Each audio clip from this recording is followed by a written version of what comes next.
Rebonjour à tous, bonjour Shannon, bonjour Nicolas, bonjour Thomas.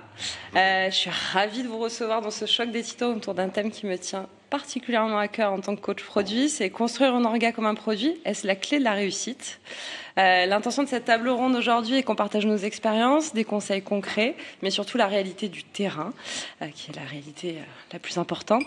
Mais avant de rentrer dans le vif du sujet, je vous propose un rapide tour de table pour vous présenter à notre audience Twitch. D'ailleurs, ceux qui nous regardent, n'hésitez pas à poser vos questions dans le chat. On essaiera d'y répondre dans la mesure du possible. Shannon ? Bonjour, je suis Shannon Vettès, ravie d'être là parmi vous aujourd'hui. Je suis actuellement la directrice d'ingénierie chez Akeneo et j'ai une longue histoire avec le tech et produit. Merci Shannon. Thomas Hillet, je suis donc CPO pour The Edge, une filiale d'Accor. Avant ça, j'étais directeur data au Bon Coin où j'ai passé 8 ans. Nicolas. Salut Thomas, salut Shannon, salut Marion. Très heureux d'être là. Je m'appelle Nicolas Poitelon, je suis un ancien développeur qui a eu la chance de participer et d'être passionné par les organisations. Et je suis arrivé à Mythic en tant que directeur agile il y a 7 ans. Et avec mon équipe, la PMO, on s'occupe de l'organisation produit et de son animation. Ça tombe bien, c'est le sujet d'aujourd'hui. Parfait. Merci à vous trois. Ça fait un petit paquet d'années qu'on évolue tous les quatre dans la tech et dans le produit. On a vu un paquet d'organisations différentes. On les a vues grandir, grossir, changer, se transformer. Je crois qu'on part tous les quatre d'un constat partagé, c'est que toutes les orgas sont différentes. Il n'y a pas de recette magique, il n'y a pas de modèle à suivre à la lettre pour réussir une transfo, pour scaler son orga. Donc je fais un petit écho au mythe des modèles Spotify ou autres qui sont copiés et en général pas très bien réussis derrière. Donc ma première question, c'est la question cruciale, c'est pourquoi on décide de faire évoluer son orga ? Et en fait, qu'est-ce qu'on veut vraiment aller chercher quand on veut se transformer ? Peut-être Nicolas, Shannon ? Sure, I'll start. J'ai vu plusieurs transformations se faire depuis les dernières 5-6 années, de plus en plus. S'il y a une chose que j'ai appris, c'est qu'une organisation se refait parce qu'il y a une douleur quelque part. Il y a quelque chose qui va mal. Et si on n'a pas mis le doigt vraiment sur la problématique et le pourquoi est-ce qu'on doit changer, après on n'aura forcément pas le résultat qu'on cherche parce qu'on n'a pas une bonne compréhension de qu'est-ce qui se passe. Donc c'est là où ça rejoint un peu le titre du jour. Parce que pour bien réussir une réorganisation, il faut avoir aussi les mêmes choses qu'on a au début de la gestion de produit, une bonne compréhension de ton utilisateur, sa peine, ses espérances et les outcomes que tu voudrais obtenir. Tout à fait. Donc on a, comme un produit, on est autour du why là. Ouais, je pense que c'est ça. Il y a beaucoup de. Je pense que ce qui est important au tout début, c'est de se dire aussi que le produit et la tech, et comme les autres équipes, on est tous un peu au service d'une vision, une mission. Tu parlais d'outcome. Je pense que la première étape, c'est déjà de définir les ambitions qu'on veut avoir, etc. Et effectivement, en fonction de ces ambitions-là, parfois, on s'aperçoit qu'il y a des problématiques, il y a des obstacles. Alors, quand il n'y en a pas, surtout, il ne faut rien changer. Ce n'est pas une finalité en soi. Mais c'est vrai que quand il y a des obstacles, souvent, c'est à ce moment-là qu'on parle de nouvelle organisation et qu'il y a des chantiers à mener, quoi. Parlant de chantier chez Mythic, tu as vu beaucoup de choses, Nicolas ? Oui, c'est une transformation. Alors, 7 ans, c'est une expérience qui est assez longue, mais en même temps, c'est quand même une belle occasion de comprendre globalement les intentions des différentes évolutions de l'organisation. Tu l'as très bien dit, c'est à quel moment on change, pourquoi on le fait. On cherche toujours une forme d'efficacité, mais cette efficacité, elle peut se trouver par différents axes. Ça peut être lié souvent à des utilisateurs qui sont propres à l'organisation. Se dire, est-ce qu'on a besoin d'une meilleure... limiter le nombre de dépendances, par exemple, pour les équipes, est-ce qu'on cherche à les rendre plus autonomes ? Est-ce qu'on a envie de mettre l'utilisateur plus au centre et donc pour ça on a besoin de plus de temps, par exemple sur la préparation, sur l'anticipation. On veut peut-être être meilleur sur la partie discovery. C'est important de se poser globalement les bonnes questions au bon moment et définir les problèmes qu'on souhaite adresser dans une évolution d'une organisation. Et finalement, si on revient au parallèle avec la construction du produit, on on a parlé de ce why et en fait, on a déjà parlé d'outcome un petit peu. Finalement, ce sens, il est hyper important. Comment est-ce que vous arrivez à le faire passer? Comment est-ce que vous avez, enfin, comment vous le vivez, vous le faites vivre à vos équipes? Ouais, je pense que c'est un petit peu ce qu'on a dit. Je pense que le fait de changer une organisation, c'est pas ça le sens en soi. Je pense que le sens, il vient de par la vision de la boîte dans laquelle on bosse, de par certains outcomes. Ça peut être aussi changer une organisation, pas forcément quand tout va mal, mais parce que il y a une nouveauté, une nouvelle ligne de produits à lancer, une extension de la chaîne de valeur. Enfin, peu importe. Ça peut être aussi des bonnes choses. Mais je pense que c'est ça le sens qui est à donner. Encore une fois, il n'y a pas d'obligation de changer une organisation. On la change à partir du moment où on pense qu'en fait on n'est pas armé, ou en tout cas pas suffisamment bien armé pour atteindre les ambitions qu'on s'est fixées. Et je pense que le sens, il vient par là, quoi. Il vient par le haut des ambitions et de la vision. J'ai envie de dire pas le contraire, parce que je suis d'accord. C'est souvent par là qu'on a besoin de s'orienter, c'est une vision. Mais je pense que Nicolas, tu vas peut-être me rejoindre là-dessus quand je dis le suivant. Je pense qu'il y a une autre partie, quelque chose que j'aime bien faire, j'appelle ça des listening campaigns, des campagnes d'écoute, où on se met avec les autres qui font le travail. Parce que c'est souvent par là qu'on apprend plein de trucs qu'on ne voit pas. Il vit parfois des douleurs, des choses inefficaces, je ne sais pas si c'est un mot français, mais on a des problèmes qui nous sommes peut-être plus hauts, invisibles. Et donc du coup, moi j'aime bien faire les deux. J'aime bien m'aligner la vision. Où est-ce qu'on va? Pourquoi est-ce qu'on va dans ce sens? Qu'est-ce qu'on a besoin pour construire cet outcome vers notre vision, les étapes intermédiaires et tout? Mais en attendant, il faut aussi regarder en bas. Donc, j'ai une méthode que j'aime bien appeler le conductor method. Tu vas en haut, tu regardes les visions. Tu vas en bas, qu'est-ce qui se passe? Sure. Et puis, tu regardes autour. Ça fait un peu comme ça. Et quand tu écoutes un peu dans ces quatre sens, tu apprends un tas de choses qui influencent le type d'organisation que tu veux faire. Et tu découvres aussi les contraintes que tu n'avais peut-être pas envisagées au début. Et c'est vachement agile, je trouve, comme approche. Donc, c'est pour ça que je pensais à toi. J'imagine que tu dois faire des choses un peu similaires. Lorsque tu commences à imaginer ce que pourrait être une transformation, une évolution, et ce que pourrait être une cible, tu l'as très bien dit, il est pour moi fondamental à un moment de faire une phase un peu bottom-up, c'est-à-dire d'être avec le quotidien des équipes, de comprendre quelles sont leurs difficultés. Je pense que on a parlé de discovery, c'est toujours dans le même schéma. C'est avant d'imaginer une solution, c'est de comprendre globalement qu'est-ce qui fonctionne, peut-être dysfonctionne, et de mettre ça un peu comme comme une étude un peu de marché, c'est-à-dire d'essayer de comprendre où on en est, c'est quoi le contexte, qu'est-ce qui se passe, quels sont ces dysfonctionnements. Et c'est à partir de là qu'on commence à imaginer. On a parlé d'outcome, c'est-à-dire quels sont les objectifs qu'on donne à cette évolution organisationnelle, qu'est-ce qu'on cherche à tacler, qu'est-ce qu'on cherche à améliorer avant de dessiner complètement ce que pourrait être la solution, parce que le risque, tu as parlé de Spotify, moi je l'ai vécu, c'est de se dire c'est génial sur le papier, ça rapporte entre guillemets beaucoup d'avantages cette organisation, on pourrait parler d'impact team, on pourrait parler de plein d'organisations qui sur le papier est extraordinaire, et on a envie de le faire, on a envie de le pratiquer, mais en fait on peut essayer d'imposer quelque chose qui sera dysfonctionnant parce que l'ensemble de l'organisation n'est pas prête, peut-être que les différentes parties prenantes n'ont pas forcément les mêmes aspirations, ne sont peut-être pas dans les mêmes évolutions d'état d'esprit, etc.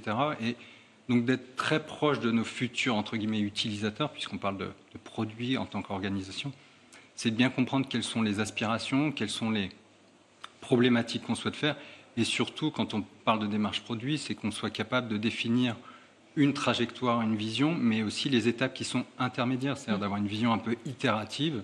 Quelles vont être les bonnes prochaines étapes? Qu'est-ce qu'on va aller mesurer comme critères de succès à chacune de ces étapes?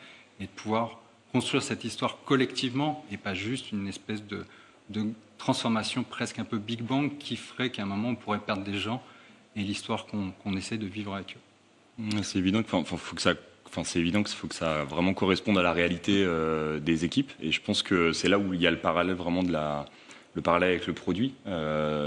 C'est aussi une question de maturité, tout ça, c'est-à-dire que le modèle Spotify qui est le plus connu, mais En fait, c'est là où c'est pour ça qu'on dit qu'il n'y a pas de formule magique. Je pense c'est qu'en fait c'est aussi en fonction de la réalité des équipes, en fonction du niveau de maturité. On peut pas arriver comme ça avec un modèle préconçu. Et c'est là où effectivement, je pense qu'il y a, enfin, de toute façon, c'est inévitable de passer par ces étapes de bottom-up pour adapter à la réalité. Il y a des étapes et c'est en ça que les changements peuvent être faits en plusieurs fois, sur plusieurs années. Et c'est important de ne pas griller d'étapes, je pense. Tout à fait. Et du coup, on met souvent ça sous le mot change management. Alors, le change, ça fait peur, ça secoue souvent au niveau des équipes, des habitudes, de la hiérarchie. Comme on l'a dit, et ça je le partage aussi avec vous, pas de big bang de réorganisation, on sait que ça marche pas. Qu'est-ce que vous avez envie de donner comme conseil? Qu'est-ce qu'il faut garder en tête avant de se lancer pour les personnes qui nous écoutent aujourd'hui, pour opérer au mieux finalement ces petits pas et ces besoins de transformation qui peuvent émerger? Une chose qui me vient tout de suite en tête, c'est l'idée que si tu ne résous pas une douleur quelque part, le changement, ça va que en rajouter. Donc, du coup, tout change management, ça doit venir d'une envie de rendre la vie des autres meilleure et apporter un soulagement. Et si on approche et on questionne dans ce sens, ça devient tout de suite un travail de confiance. On peut se dire, c'est dans cette personne que je me confie pour qu'il ou elle puisse résoudre mes soucis et répondre à mes besoins. Donc, c'est ça la première partie, se mettre en confiance. Et en deuxième partie, mais c'est évident, mais c'est pas facile à faire. Répondre. Quand on dit ça fait mal, essaie de trouver la solution. Ou bien, si tu ne peux pas, on peut pas résoudre tous les problèmes d'un seul coup, comme on disait, explique les priorités, pourquoi ces choix ont été faits, comment tu comptes adresser les choses si tu peux pas résoudre, comment tu peux diminuer ou avertir ou essayer d'améliorer la situation autrement. Donc, dans le change management, ça devrait être appelé gestion de douleur, à mon avis, parce que c'est vraiment ça qu'on essaie de faire. Pas mal, j'aime bien. Ouais, je pense que, en tout cas, pour moi, pour avoir fait la bêtise dans le passé, je pense qu'il y a un principe un peu fondamental, c'est aussi de se dire qu'en fait, ces sujets de change ou d'organisation, ça doit pas être confidentiel. Et donc, au contraire, il faut que ça soit très ouvert, ça doit être très porté sur la communication. Je pense que c'est important pour tout le monde de dire que, c'est un sujet ouvert, et que 2, c'est de donner un peu la timeline dans laquelle on veut voir apparaître la chose, pour que tout le monde puisse aussi petit à petit se l'approprier, justement donner ses douleurs, partager les choses. Voilà. En tout cas, moi, c'est le truc que je garde en tête depuis la dernière fois que j'ai fait l'erreur. Et je pense que c'est important. Ouais, ça évite potentiellement des frictions à tous les niveaux, finalement. Je suis totalement d'accord là. Alors, évidemment, c'est un des piliers de l'agilité, la transparence. Je pense que c'est fondamental. Ça évite quand on n'est pas forcément dans l'équipe, entre guillemets, qui prépare ça, on peut imaginer plein de choses. Et après, entre guillemets, on subit une histoire et c'est pas facile d'y adhérer quand on n'y a pas participé. Et je pense qu'il y a un enjeu qui est très très fort, c'est cette participation. Moi, je crois beaucoup dans la réalisation de produits à la co-conception, c'est-à-dire la co-création d'une solution. Et j'ai essayé autant de faire ce peu dans les évolutions des différentes organisations sur lesquelles j'ai travaillé, d'être plus en animation, même si ça m'arrive régulièrement de porter une certaine vision de ce que ça serait chouette qu'elle soit comme ça. Mais dans la fabrication, c'est vraiment la solution, c'est de travailler collectivement, parce que je ne suis pas un expert de tous les métiers. Si on travaille par exemple sur des rôles et responsabilités, c'est pas moi qui vais les écrire pour tout le monde, même si je peux apporter certains aspects qui permettent d'ouvrir des portes. Il faut qu'il y ait un moment collectivement que chacun s'empare de sa partie et la dessine. Et donc cette évolution doit être forcément co-créée par toutes celles qui vont participer à cette future organisation. C'est comme ça qu'ils pourront eux-mêmes au mieux la manager. Et la dernière chose que je rajouterais, c'est cette notion un peu d'expérimentation. Il faut être très à l'aise de faire un pas, regarder si ça fonctionne, discuter avec les bonnes parties prenantes et pas hésiter à modifier, itérer sur ce qui pourrait être amélioré dans ce produit. J'ai une question dans le chat, on y a partiellement répondu, mais elle est intéressante. C'est comment vous prenez en compte le contexte de l'entreprise ? Je veux dire par là les skills, les envies, les caractères des employés qui finalement construisent cette organisation et sont là. On en parlait juste avant, si tu veux y aller ou... Ça venait de toi, vas-y toi. Moi en tout cas, de par mon expérience, j'essaye de m'atteler à une chose par rapport à ça, c'est au début, alors c'est un petit peu dur de s'en abstraire, mais c'est au début, je pense que c'est important justement de pas penser l'organisation en fonction justement des personnes. Je pense que d'abord, ça doit être fait en fonction des ambitions, en fonction des obstacles, en fonction des pain points, en fonction de certaines métriques, peu importe comment on l'appelle, outcome, etc. Je pense que c'est vraiment la première étape. Et ensuite, bien sûr, à un moment donné, on en vient au skill set, aux sentiments et puis aux personnes, etc. Mais je pense que ça doit vraiment être fait à la fin du process. Ouais, il faut bien avoir les pieds sur terre et se dire on veut ça, c'est très bien. Si on n'a pas la maturité au sein de la société, on n'a pas les skills dans l'équipe, soit tu investis et tu essaies de les monter, ou soit tu peux faire des nouvelles personnes entrant. Donc c'est des questions, parfois des choix difficiles à prendre, mais la personne, ça joue. Mais plutôt, je suis d'accord, une partie plus tard, parce que les personnes, ça part, les personnes, ça change. Parfois, ça grandit, ça évolue vers d'autres métiers. Donc, si on fait une organisation autour d'une personne et on pense à un tel et un tel, à ses atouts, ses capacités, on va les mettre ensemble parce qu'ils vont faire de la magie, c'est très court terme, en fait. Et ce qu'on voudrait dans une bonne organisation, c'est quelque chose qui va vivre un peu et donc qui va évoluer tout seul. Donc, mettre en place par rapport à la vision, par rapport à la future qu'on voudrait créer, et essayer de placer les personnes au mieux et compenser avec ce qu'on peut. On est surtout sur un intérêt collectif. Et c'est là où, quand je dis ça secoue, on n'est pas sur l'individu, mais sur le collectif qui compose l'organisation, finalement. Donc on a parlé du how, parce que je suis un peu comme un produit. La démarche de rollout, vous avez justement de se dire ça y est, on sait qu'on y va, qu'on commence à changer. Comment est-ce qu'on s'y prend ? Est-ce que vous avez des conseils là-dessus ? On commençait à le dessiner tout à l'heure. Il y a forcément une phase de, comme tout bon produit, on livre un MVP, entre guillemets, c'est une version très minimaliste d'une évolution qui représente un peu le cœur de ce qu'on aimerait faire. Et très vite, on mesure, on essaie de comprendre si ça fonctionne ou dysfonctionne. On travaille avec les parties prenantes, on peut avoir des relais. Moi, j'ai une équipe qui est beaucoup sur le terrain, dans les équipes, et qui, évidemment, sont responsables, quand on fait évoluer les équipes sur leur manière de travailler, sont au quotidien avec elles, discutent, voient si ça fonctionne bien ou pas. On se retrouve collectivement pour se dire est-ce que c'est une bonne stratégie, est-ce que ça fonctionne bien, quels sont les dysfonctionnements, et on les intègre pour les futures évolutions. Ce qui est important, c'est bien, et je réinsisterai là-dessus, c'est cette phase aussi par le biais des feedbacks, ces moments de communication. C'est-à-dire qu'on intègre beaucoup dans nos différents moments collectifs de communication, où on en est, est-ce que ça fonctionne bien, et on partage, on peut faire des démos, c'est quelque chose que nous on a fait. C'est intéressant. On essaie en tout cas on formalise les évolutions, on les partage. Alors, nous chez Mythic on a différents moments pour ça. On a ce qu'on appelle la product démo qui est dédiée évidemment aux produits. On a la community sharing qui est dédiée aux communautés, alors qu'elles soient tech, produits, et nous on a la communauté agile. Et c'est un moment qu'on a utilisé pour partager des évolutions et des formalisations de l'organisation.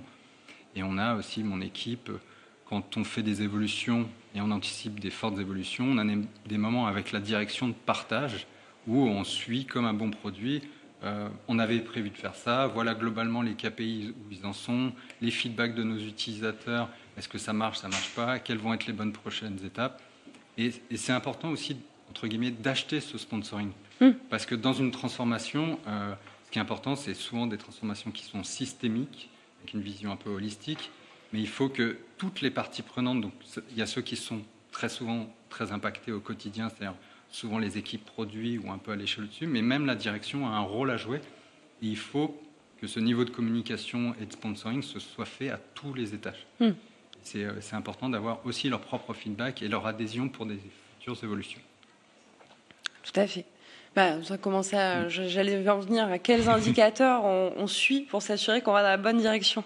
Parce que voilà, on a parlé de boucles de feedback. Est-ce que vous avez des choses concrètes à partager sur est-ce que l'adoption se fait bien, est-ce qu'elle se fait pas bien, enfin comment on va aller chercher finalement tout ce pouls. Donc Nicolas t'a déjà donné un peu des clés. Sure, yeah. Il y a des classiques. Il y a la NPS, ce que j'aime pas, pour dire la vérité. Je trouve que c'est hyper contre-intuitif pour les Français, surtout, qui ont tendance à sous-noter. Donc déjà, si tu es un 6, ça veut dire que ça va très mal. En fait, c'est pas super. Puis ils vont te donner un 4 ou un 3. Et là, tout le monde pense que c'est la cata. Alors, c'est pas vraiment la cata. Donc c'est pas un bon mesure pour moi. J'aime bien la notion du CSAT un peu plus typique, 0 à 10. On se donne un 5, ça va, grosso. Ça, c'est plus simple. Donc, ça dépend du culture aussi que tu as en face. Mais bon, un truc qualitatif, un truc quantitatif, comme un produit, c'est bien. Donc, pour moi, un indicateur du happiness dans l'équipe, c'est important. Dans l'agilité, on a aussi les health checks. C'est assez indicateur. Sur certains, surtout pendant les moments de changement d'organisation, les health checks, ça peut être hyper utile. Donc, c'est un outil qu'on a mis en place dans quelques organisations grâce à des super coachs agiles avec lesquels j'ai eu le plaisir de travailler. Pas avec toi encore, mais un jour peut-être. Mais avec d'autres, on a pu faire ça et c'était très, très utile pour comprendre est-ce qu'on a une facilité de faire son travail ou pas. Donc, encore une fois, écouter ceux qui vivent ce changement, c'est primordial. On peut également regarder les OKR si on utilise un indicateur de ce type pour la quantification de résultats de ce changement, surtout si on est en train d'essayer quelque chose comme les Impact Teams ou une réorganisation qui a pour but de rapporter un changement du business. Là, on peut regarder les résultats business en tant qu'on a essayé de faire ça avec un but de ça. Est-ce qu'on l'a atteint? Et je trouve que c'est important d'avoir un peu des deux. On peut aussi finalement regarder les Dora Metrics. Je suis en ingénierie, je suis obligée de le dire. On peut regarder un peu ce qui se passe côté livraison des choses, côté résultat du business, côté choix ou capacité de bien travailler dans les équipes. J'aime bien ce triangle. Merci Chanel. Moi, je pense que tu as tout dit. Ça fait un gros dashboard si on met tous ces KPI. Non, mais c'est ça. Je pense que c'est important, un triangle, ou en tout cas d'avoir vraiment ce suivi des indicateurs à tous les niveaux, à toutes les échelles. Effectivement, que ce soit des OKR ou autres, mais par exemple, une équipe ou une organisation qui atteint ses OKR, mais ensuite, quand on prend un peu le mood ou qu'on leur demande leur degré d'autonomie, de satisfaction, etc., et c'est la catastrophe, ça ne veut pas forcément dire du coup que tout va bien. Et donc c'est en ça qu'il faut de toute façon qu'il y ait cette vue un peu triangulaire ou 360. Mais je pense que ouais, tu as cité les principaux, que ce soit Dora, OKR, atteinte de roadmap, la satisfaction, etc. Je pense que c'est un peu un tout. Pour être sûr de rien louper, l'atteinte de la roadmap en soi et pas seulement la North Star de l'orga, quoi. Je compléterai Amity qu'on a beaucoup travaillé sur l'anticipation des équipes, leur capacité à préparer. On a parlé de Discovery, mais il n'y a pas que ça. Il y a aussi comment l'équipe de réalisation intègre les nouvelles évolutions, comment elle s'organise pour le faire. Et la capacité des équipes à bien anticiper, puisque nous, on est sur des rythmes de 6 semaines, on a des moments qui sont dédiés de préparation. Et en fait, ce temps de préparation, c'est un très bon indicateur pour voir si déjà nous, notre organisation, la manière dont on fonctionne, donne du temps aux équipes pour anticiper, préparer, maîtriser les sujets, qui aura un impact sur leur capacité à délivrer et même sur les utilisateurs.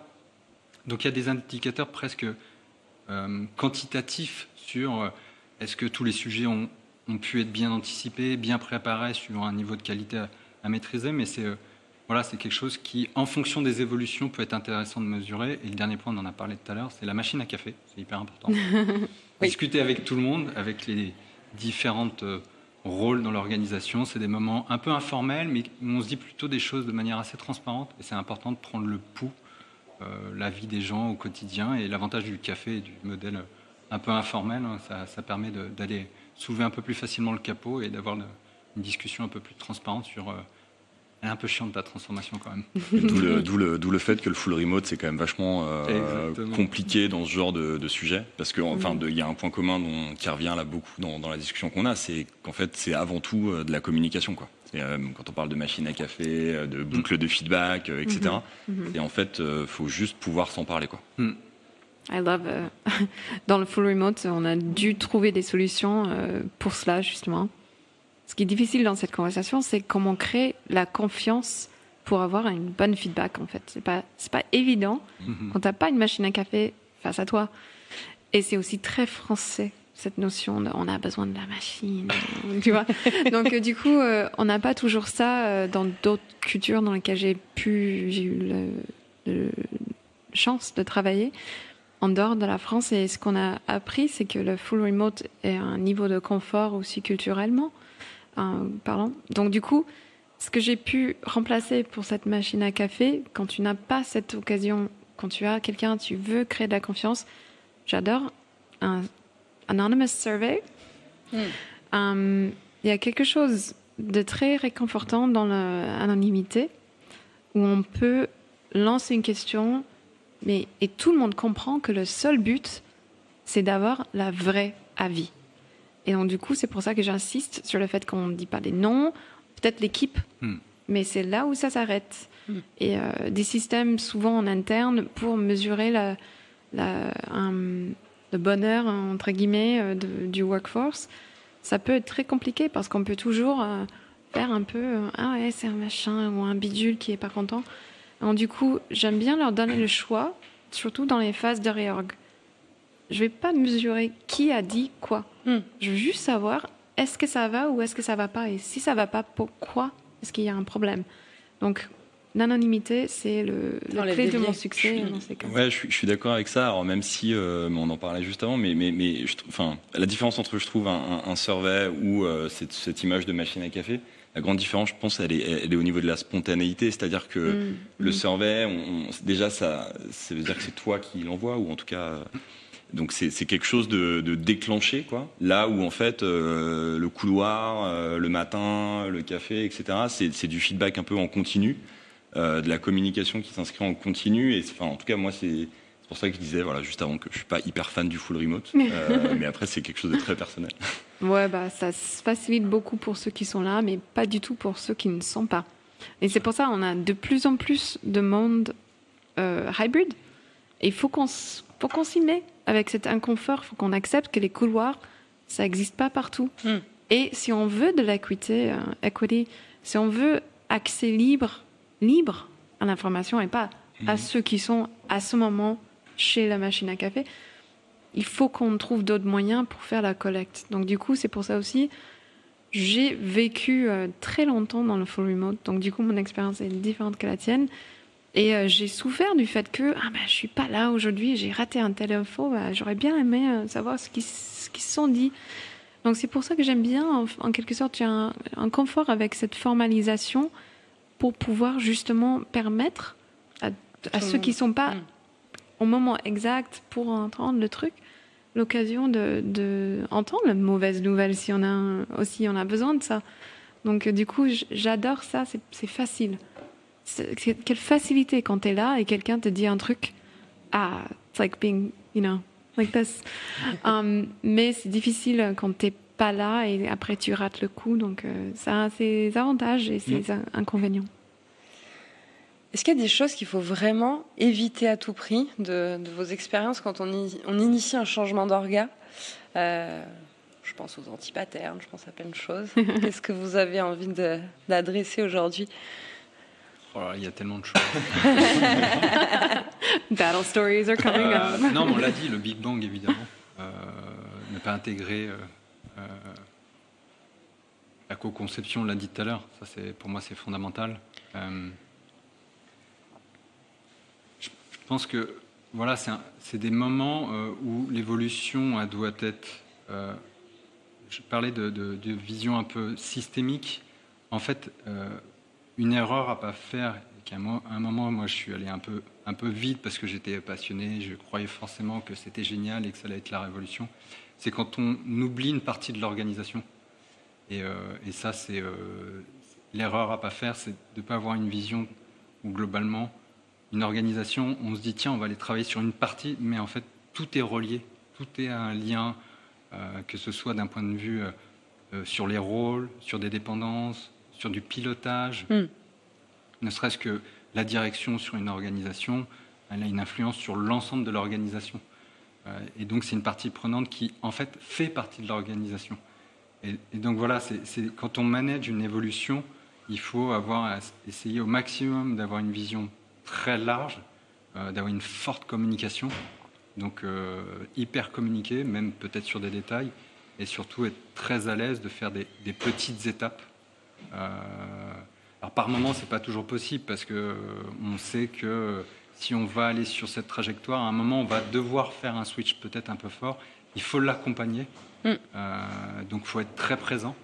C'est quelque chose d'assez important d'accompagner, voire anticiper et former. Ça, c'est vraiment la clé. Et puis être à l'aise de se dire, entre guillemets, rollback. C'est-à-dire de se dire, OK, peut-être que c'est pas le bon axe, on va le retravailler. Voilà, il y a une vraie prise. Voilà, de ne pas perdre pied avec nos utilisateurs. C'est-à-dire qu'à un moment, quand ça dysfonctionne, il faut être à l'aise de dire, on revient en arrière, on va, entre guillemets, retravailler ensemble, parce que ce qu'on cherchait à faire, c'était ça, mais la solution qu'on a mis en face, en fait, ça ne fonctionne pas bien. Et on va le retravailler ensemble, être sûr qu'on voulait bien cet objectif. Et voilà, et vraiment être en hyper-communication. Et le reconnaître, finalement, c'est important. Exactement. C'est plus simple à faire ça quand tu le prépares dès le début avec une bonne culture à l'agilité, en se disant, on se donne permission de se tromper, d'apprendre, mais il faut agir après et changer les choses. Donc, je trouve que c'est un peu une anti-pattern, c'est de se dire, on fait comme ça, et ce sera la fin. Parce que on ne se permet pas d'apprendre, en fait. Et en écoutant, on va découvrir les choses qu'on a fait mal. Et si on est en face d'une culture de peur, on ne peut pas avoir cette facilité de s'ajuster. Ouais, moi, il y a un anti-pattern, je pense qu'on a tous vu, en tout cas, moi, je l'ai souvent vu, on va dire. C'est, tiens, on va donner telle équipe à un tel. Celui-là, il est pas mal parce que du coup, ça vient contredire à peu près tout ce qu'on vient de dire depuis 30 minutes, mais je pense qu'on l'a tous à un moment donné vécu. Sure. Donc ça, voilà, moi celui-là, je l'éviterai autant que possible en tout cas. Et puis après, on parle beaucoup encore une fois de communication. Encore une fois, moi, et pour celui-là, pour l'avoir fait, je pense que le principal truc à éviter, c'est en fait l'effet de surprise. Arriver avec une nouvelle organisation et que ça soit une surprise pour les équipes qui sont concernées. Je pense que c'est ce qu'il y a de pire. Parce que ça veut dire qu'on a loupé toutes les étapes qu'on vient de se donner, de préparation, de communication, de prise de feedback, de bottom-up, etc. Ouais, limite, c'est mieux de le dire plusieurs fois et être sûr que les équipes impactées l'ont entendu, entre guillemets, en premier, avant le reste du monde. C'est ça que j'entends quand tu dis qu'ils ne soient pas surpris. Ouais, bien sûr. Et puis c'est aussi qu'ils aient le sentiment de... Il y a ça, et puis aussi le sentiment, encore une fois, de ce que tu disais, Nicolas, c'est le côté co-conception. En fait, s'ils sont intégrés à la co-conception en ayant donné leur avis, leur feedback, ce qu'ils voudraient voir réglé comme problème du quotidien, etc., à partir du moment... Alors, après, bien sûr que... Il peut se passer plein de choses. Ça peut être la mauvaise solution, voilà. Et donc c'est là où il faut itérer. C'est là où si on refait le parallèle avec le produit, on a le droit de se tromper, et voilà. Mais généralement déjà, ça réduit le risque de se tromper si on est passé par les bons canaux et les bonnes étapes, quoi. Et il y a peut-être un point qu'on n'a pas trop abordé, mais dont on avait déjà parlé tous ensemble en préparant cette émission. C'est le facteur temps aussi. Parce que changer une orga, ça prend du temps, ça nécessite tout ce qu'on vient de se dire dans cette grosse demi-heure. Mais à côté, il y a, tu es CPO, et faut qu'on avance, faut qu'on produise de l'impact. Enfin, comment on gère la balance entre les deux quand on commence à se lancer là-dedans? Je pense que c'est un tout. Le temps déjà, il est important justement de de se donner du temps pour passer par ces étapes de construction de la vision, de l'ambition, des outcomes, etc. Je pense que ça, c'est très important. Donc, c'est donner du sens. Puis après, c'est de se dire, bon, bah, OK, et puis en ayant passé par la récolte des pain points et tout, si vraiment on arrive au point et au constat de dire qu'il faut changer l'organisation, ça veut dire qu'il va falloir donner un temps de réflexion, mais annoncer ce temps-là aussi, c'est important. Ça fait partie du processus d'acceptation du changement, de dire on pense que dans les prochains mois, on sera sans doute amené à changer l'organisation. Juste cette phrase-là, elle est, je pense, importante pour tout le monde. Et puis après aussi, d'un point de vue, au niveau de tous les stakeholders en interne, il faut acheter ce temps. Donc il faut prévenir, que ce soit la direction, que ce soit la partie business, parce que forcément, encore une fois, produit et tech, c'est pas une finalité en soi. Enfin, on est tous, je pense, pour la plupart en tout cas, bossés pour des boîtes avec des objectifs financiers à la clé. Donc voilà, va falloir acheter ce temps un peu et puis donner ce temps à tous les niveaux. Je pense que c'est important. Mais à contrario, de toute façon, si on le fait pas, le constat, ça sera qu'on perd du temps, qu'on n'arrive pas à délivrer, etc. Donc de toute façon... Oui, donc il y a ce facteur de se dire, attention, ça va impacter la productivité des équipes parce qu'on est en train de changer, parce que du coup, forcément, ça induit du storming et qu'il faut prendre le temps de décoller, atterrir, voir ce qui se passe, quoi. Ouais. Et également prendre le temps de réfléchir à le whip. Donc on ne peut pas juste personne X et maintenant dans l'équipe Y. Il faut qu'on résout ce qu'on était en train de faire aussi. Donc du coup, parfois, une envie, c'est très bien. Mais il y a la réalité derrière que les gens avaient des missions, ils avaient des buts, ils travaillaient pour des choses. Tout à fait. Et donc du coup, soit on coupe tous les ponts et on se dit pull the plug. Mais c'est pas toujours possible. Donc il faut parfois finir ce qui est en cours. Vaut mieux plus tôt que plus tard. Dans ces cas, traîner 6 mois un changement d'orga, c'est très douloureuse, plutôt pour les gens qui sont en train de changer. Donc du coup, il y a des moments où il faut aller plus vite, et je pense dans la décision de qui pourrait faire quelle mission, et encore la co-construction primordiale, discutons avec les individual contributors de ce qu'ils voudront faire là où ils sont en train d'utiliser leurs atouts et leurs capacités pour les meilleurs, et essayer de les placer là-dedans rapidement dans cette voie. Peut-être les missions, ça prend plus de temps, mais au moins la décision de est-ce que c'est un bon fit, assez rapidement, c'est mieux. Après, c'est un investissement pour une entreprise. Investissement dans le sens où on va mécaniquement décélérer, mais le but, c'est si on a, entre guillemets, bien vendu l'histoire, qu'on s'est dit, on va faire cette transformation pour aller chercher tel et tel aspect d'efficacité, le but, c'est de le récupérer, en fait, cette phase où on perd un peu de temps, entre guillemets, perd un peu d'efficacité. L'idée, c'est de réaccélérer derrière. Donc, il y a une phase un peu d'investissement qui est importante pour l'entreprise. Après, moi, j'aimerais bien, mais c'est pas évident à faire, parce qu'il y a des moments